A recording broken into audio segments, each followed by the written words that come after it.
বর্তমানে বাংলাদেশের মোট রপ্তানির কত শতাংশ আসে তৈরি পোশাক খাত হতে?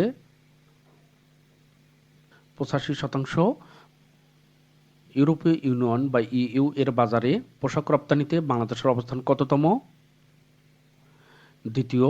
ইউরোপীয় ইউনিয়ন এর বাজারে পোশাক রপ্তানিতে বাংলাদেশের অবস্থান দ্বিতীয়। প্রথম অবস্থানে রয়েছে চীন। শুল্ক ঘাটতি কমাতে যুক্তরাষ্ট্রের কোন কোম্পানি থেকে বাংলাদেশ 1 লাখ কোটি টাকার তরলীকৃত প্রাকৃতিক গ্যাস কিনবে?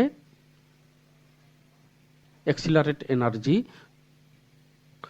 2025 এশিয়া কাপ ক্রিকেট পুরুষ কোন দেশে অনুষ্ঠিত হয়? সংযুক্ত আরব আমিরাত। 2025 এশিয়া কাপ ক্রিকেট পুরুষ সংযুক্ত আরব আমিরাতে অনুষ্ঠিত হয়। এশিয়া কাপ 2025-এ বাংলাদেশ প্রথম ম্যাচ কোন দলের সাথে অনুষ্ঠিত হয়? হংকং। এশিয়া কাপ 2025-এ বাংলাদেশের প্রথম ম্যাচ হংকংয়ের সাথে অনুষ্ঠিত হয়। 2024-25 অর্থবছরে বাংলাদেশ ও চীনের মধ্যে মোট দ্বিপাক্ষিক বাণিজ্যের পরিমাণ কত বিলিয়ন ডলার ছিল? 17.35 বিলিয়ন ডলার।